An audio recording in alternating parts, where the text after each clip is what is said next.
Are you wondering what are the best places to promote your podcast? Whether you are just starting out or someone who has a podcast already, this can be a really taxing and overwhelming topic. Well, in this video, I'm going to give you 2 principles to think about as you put your marketing plan together and think about the best places to promote your podcast. And I'll show you what my students and I call the Tony Robbins effect.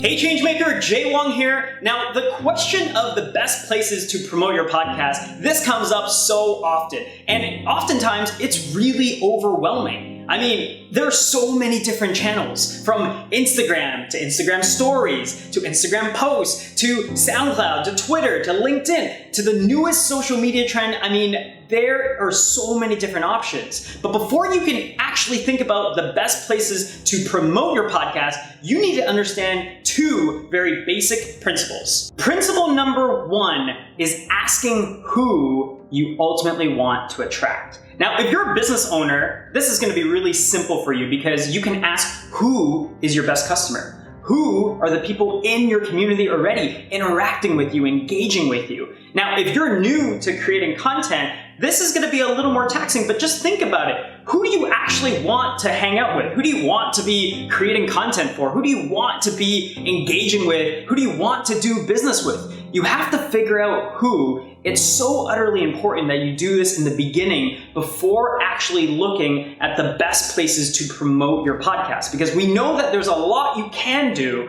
but you don't want to reach everybody. You want to reach your perfect customer, your perfect avatar. That's the whole purpose of you even creating content to begin with. You put in all this time and energy into your podcast, you want it to reach the right people. So if you don't know who, you just have to think through some of these questions. Where are they hanging out? What are they listening to? What are the social media platforms that they're on? Where are they congregating, right? And you got to think about, just do a little bit of research in terms of thought leaders and other people that have those congregates, that have those groups, whether it's Facebook groups or it's Quora. Figure out where are these little pockets of people hanging out so that you could have your content be promoted to them. And that's the purpose of having content and even a podcast to begin with. It's to attract the who to come into your business, to come into your community, to have a relationship with you. Does that make sense? So that's principle number 1 is who.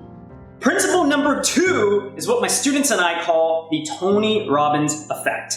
It's also asking where. Now, the Tony Robbins effect originally came from Russell Brunson, where he referenced an old interview that Tony Robbins did where he talked about how he did his marketing when he started his motivational speaking business in the 80s and 90s. Now, if you're not familiar with who Tony Robbins is, a lot of people think of him as kind of like the great-grandfather of motivational speaking and modern-day personal development. A lot of times when you think of Tony Robbins, you think of people walking on fire at his conferences, and he was really famous for having these infomercials. Now, in the interview, Tony said back in the 80s and 90s, there was only 3 TV channels. It's kind of hard to believe in today's, with so many different social media channels and so many different TV channels, that there used to only be 3 different TV channels. So what did Tony do?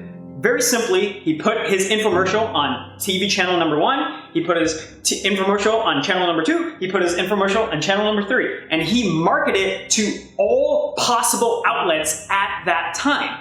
Now, when we think about the social media realm now, I know there's a lot of options, but if you really think and you think about principle number 1, the who, there's only so many that actually make sense. For example, if you're trying to reach a younger demographic, well, the first 2 channels that really come to mind should definitely be Instagram and Snapchat, because it appeals to a younger audience, right? If you're trying to reach more business or more executives or corporate-minded individuals, chances are you probably want to focus on LinkedIn and you want to focus on Facebook, right? Because that is where those people are hanging out. And so the Tony Robbins effect is really simple. It's about simplifying all the noise that's out there. Yes, there's a million different things that you can do. And yes, there's a million different things that you can experiment with. But once you figure out the who, you need to figure out where are they hanging out so that you can position your content on those channels, whether it's YouTube, something like this where you share the video of the interview, or whether it's a blog where you share maybe the transcript or the write-up, or whether it's Instagram where you just share quotes. You need to know where these individuals are hanging out. Okay, so that's principle number 2, the Tony Robbins effect. Now, I have a bit of a bonus tip for you guys, which is you have to remember to story tell appropriately per platform. Now, I'm not going to get into it too much in this video, but perhaps we could do a later video if this is of interest to you. But you can do so much with a podcast. There's a principle that we always talk about in our private groups, which is called using all parts of the pig, right? When you have an interview, you have a 40 to 50 minute piece of content, or however long your content is.